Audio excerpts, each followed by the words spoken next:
Amém. Saúde com a paz do Senhor. Acho que foi bom, mas acho que pode ser melhor, né? Saudade com a paz de novo. Vamos lá. Saúde com a paz do Senhor. Amém. Melhorou, assim. Para mim é uma alegria poder estar aqui, nesse mais um domingo, nesse mês de missões. Pois a gente está falando de missões, vocês viram aí a decoração bonita, tudo que a gente preparou lá atrás também, com a ajuda da Jate, com algumas pessoas também que estão junto conosco nesse desafio de mobilizar a igreja para missões. E hoje eu queria falar algo especial ao seu coração. Eu queria lhe desafiar, na verdade. Eu acho que algumas pessoas, quando entraram, se sentiram meio confusas aí com as cadeiras. Semana passada, quem estava aqui no culto, o pastor Sérgio, ele falou uma frase que ele escutou, estava desde menino, então faz tempo, que dizia: ou você é missionário, ou você é um campo missionário. E o nosso convite, essa tarde e noite, é que você seja um missionário. Então, esse lugar que você está sentado estava reservado para você. Você é um missionário de Deus. Um missionário que ama fazer missões.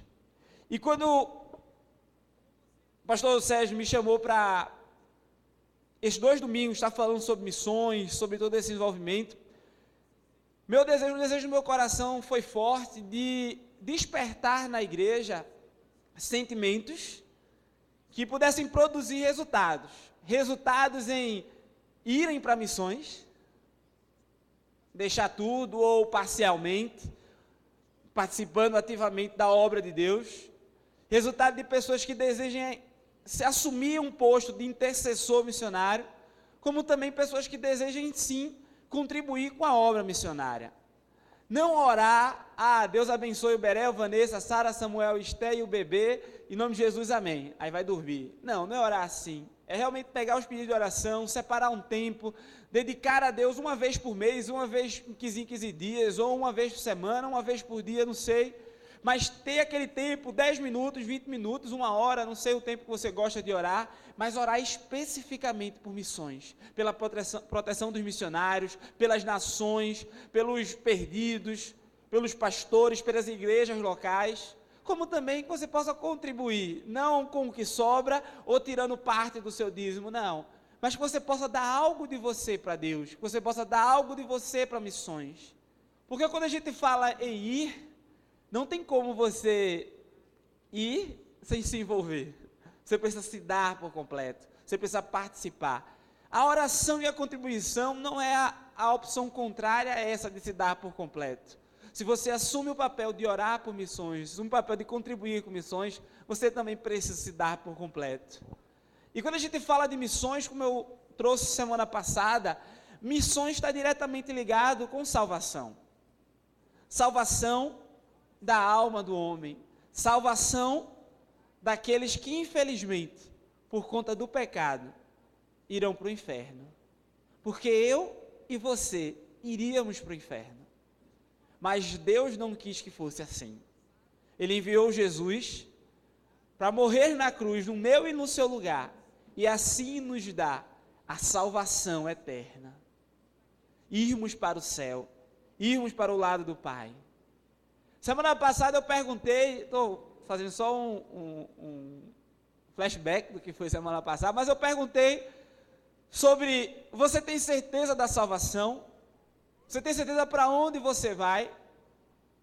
E essa semana, porque eu vi muita gente fazendo assim com a cabeça, até fazendo meio que assim: eu vou para o céu, que legal. Mas eu queria lhe perguntar: você é feliz por ser salvo? Você é feliz pela sua salvação?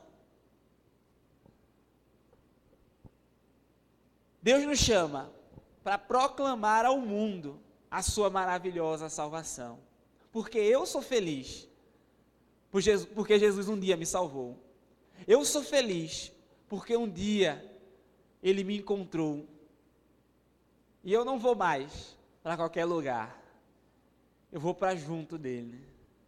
E Ele deseja que o mundo todo encontre essa maravilhosa salvação.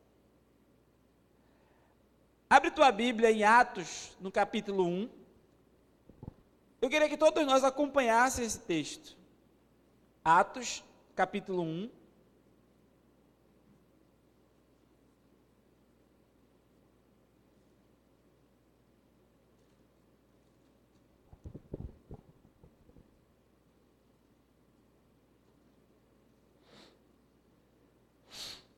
Leremos apenas o versículo 8, Atos no capítulo 1. Se você não trouxe Bíblia, tem alguém perto de você, compartilhe aí. Eu queria que todo mundo acompanhasse esse texto. Esse texto de Atos no capítulo 1 é quando Jesus faz a sua última aparição ali com os discípulos, onde ele dá umas últimas orientações. E nessas últimas orientações, dentro do que ele falou, essa é uma orientação especial. Eu queria que você acompanhasse comigo. Atos, capítulo 1, versículo 8, diz assim: mas recebereis a virtude do Espírito Santo, que há de vir sobre vós, e ser-me-eis testemunhas, tanto em Jerusalém, como em toda a Judéia e em Samaria, e até aos confins da terra. Vamos ler todos juntos? Queria que você lesse comigo esse texto. Vamos lá? Mas recebereis a virtude do Espírito Santo, que há de vir sobre vós, e ser-me-eis testemunhas, tanto em Jerusalém, como em toda a Judéia e Samaria, e até aos confins da terra. Feche teus olhos, vamos orar. Senhor Deus e Pai, obrigado por estarmos aqui essa tarde. Obrigado, Senhor Deus, por Tu ser o nosso Pai, o nosso amigo, o nosso Senhor. Te louvamos e te agradecemos, somos realmente gratos a Ti. Deus, eu te peço agora, abençoa-nos, Senhor Deus, abençoa a Tua igreja. Vem com o Teu Espírito Santo, agindo mais e mais total liberdade no nosso meio. Fala a cada coração aqui. Deus, eu te peço em nome de Jesus, não permita que ninguém saia daqui do mesmo jeito que entrou. Edifica-nos, traz algo novo, Senhor Deus, fala com a gente, precisamos ouvir a Tua voz, precisamos de Ti, sempre mais e mais. Abençoa a Tua igreja, Deus, me abençoa também, toca os meus lábios para que eu possa somente falar o que Tu queres que eu fale à Tua igreja. Vem, Senhor Deus, derramando a Tua presença, é isso que oramos e já te agradecemos, em nome do Senhor Jesus, amém, graças a Deus. Eu acho fantástico esse texto, porque Jesus está falando sobre evangelizar o mundo. Missões é para todo mundo e em todo o mundo. Jesus está dizendo aos discípulos que lá em 1 Coríntios, no capítulo 15, fala que podia ser em torno de 500 pessoas que ouviram isso. Mas você lê o capítulo 2, quando o Espírito Santo vem sobre os discípulos, que eram os 11 na verdade, e mais algum, só eram 120 mais ou menos, ou seja, 380 ficaram pelo caminho aí. Mas Jesus ele dá essas orientações, falando aos discípulos, dizendo a eles que eles precisavam ir ao mundo e ser testemunha, porque é isso que Deus nos chama. Quando falamos proclamar a salvação, quando falamos sobre missões, Deus nos chama simplesmente para testemunhar o que Deus tem feito na nossa vida, o que Deus tem feito na minha vida, o que Deus tem feito na sua vida, como a obra maravilhosa de Jesus, de salvação, dele ter morrido no meu e no seu lugar, ter derramado o seu sangue na cruz para lavar os nossos pecados, teve validade, teve efetividade na minha e na sua vida, e nos transformou em pessoas melhores. Pessoas que dia após dia, o Espírito Santo de Deus vem trabalhando, aperfeiçoando, melhorando. É isso que o mundo precisa ouvir. O que Deus tem feito na sua vida? Como Deus tem trabalhado em você? O que foi a salvação para você? Como Deus te encontrou? É isso que as pessoas precisam ouvir. Quando Jesus ele fala sobre ser-me-eis testemunhas, eu lembro muito de Paulo. Paulo, o evangelismo dele, se você ler Atos, que é principalmente onde fala sobre a vida dele especificamente, você vai ver que a principal forma de evangelismo de Paulo era contar o testemunho dele, que na verdade se repete o texto falando sobre o testemunho dele mais de uma vez em Atos. Paulo ele falou como Deus encontrou ele. E Paulo, para mim, foi o cara que depois de Jesus mais entendeu o cristianismo. Ele entendeu o que era a salvação em Cristo Jesus, o plano maravilhoso de Deus. Tanto que você vai ler quase mais da metade do Novo Testamento, foi Paulo que escreveu. O cara entendeu. E ele vai lá e testemunha ao mundo o que Deus fez na vida dele. Deus me chama. E Deus lhe chama a testemunhar. Esse texto aqui tem uma coisa particular. Se você olhar, observar, Jesus está dizendo: ser-me-eis testemunhas, tanto em Jerusalém, como em toda a Judeia, e em Samaria, e até os confins da terra. São pronomes de ligação, você nem gosta nem de português, mas é isso aí. Eu sou físico, né, como vocês sabem, eu gosto de número.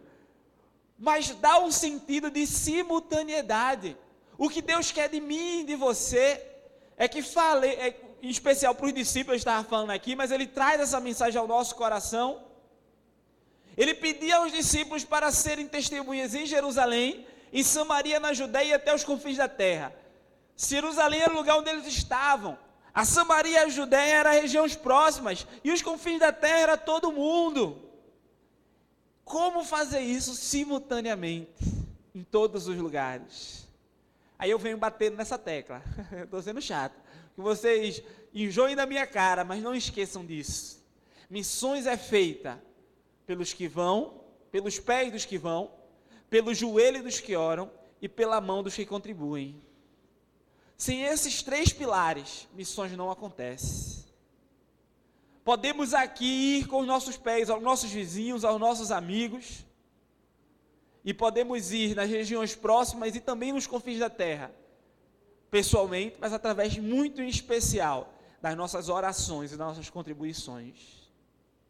E eu queria desse texto trazer algo bem especial, porque quando Jesus ele fala Jerusalém, Samaria, Judeia até os confins da terra, a gente traduz para a gente que Jerusalém seria o lugar onde a gente está. Eu imagino logo aqui a igreja anglicana sendo bênção para o bairro do Rio Espinheiro, sendo bênção para a cidade do Recife, sendo bênção para o estado de Pernambuco, para o Brasil.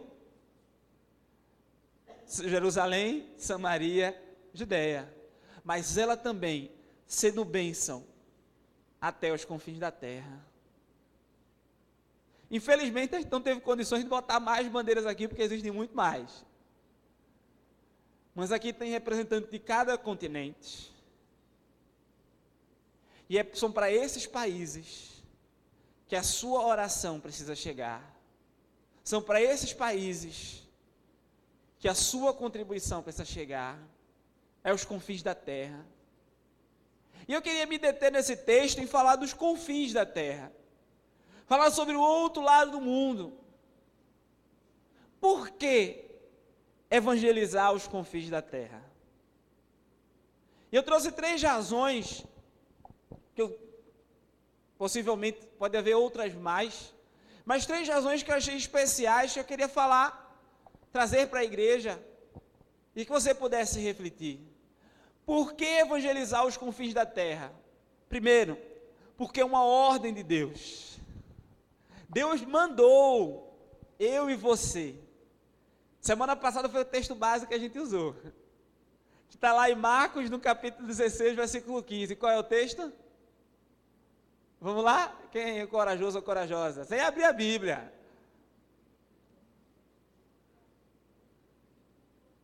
Ide por todo mundo e pregai o evangelho a toda criatura. Ele está mandando. É por todo mundo pregar o evangelho, anunciar as boas novas de Jesus, testemunhar ao mundo, por todo o mundo. Deus está mandando.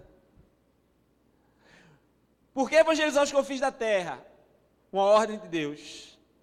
Segundo, para que Jesus volte. Abre tua Bíblia aí, Mateus, no capítulo 24.